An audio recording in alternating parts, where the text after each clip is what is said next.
I'm John Gall. I'm the Vice President and Art Director for Vintage and Anchor Books. We publish around 200 books a year. They're all 5 3/16 by 8. All 200 a year.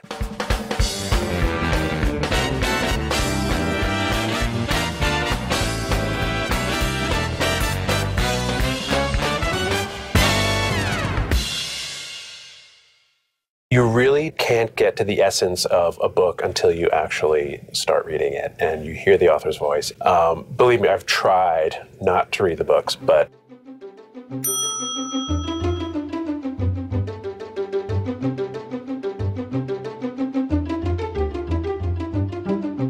this book, amazing.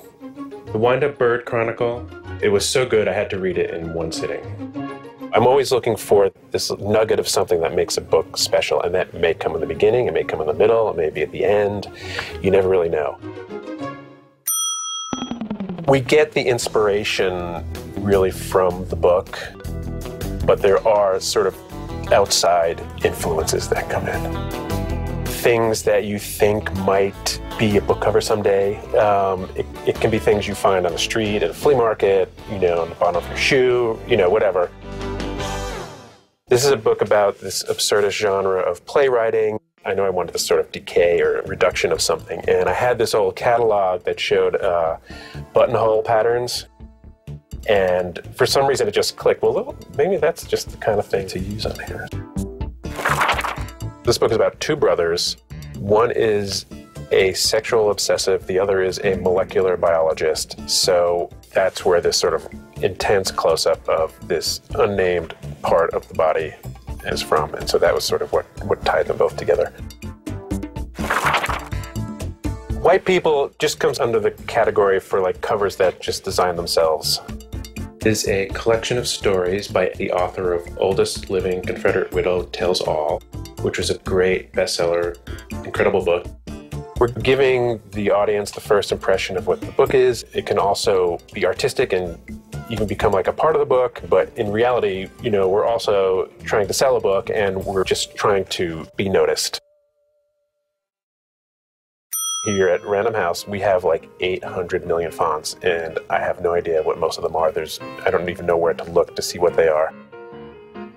Your typeface is going to work with your image, and it's not the font alone that is going to do it all.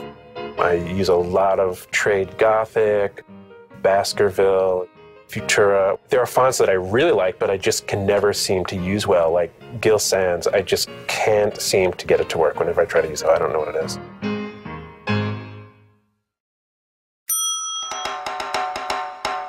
Spend a lot of, creative thinking time staring out the window, drinking coffee and taking walks to the water fountain and whatnot. It's a very important time spent. Another great source of inspiration is the deadline. That'll usually kind of kick things in for you.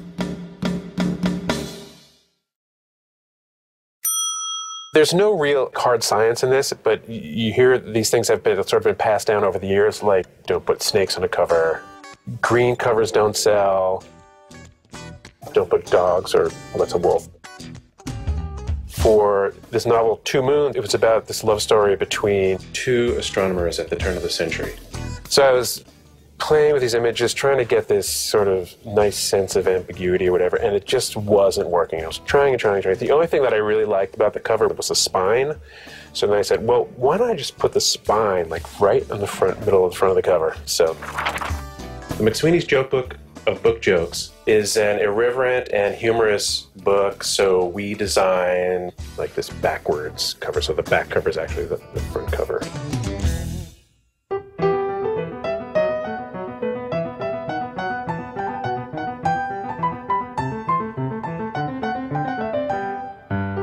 I think what's really great about my job is that in the end, the final product is a book.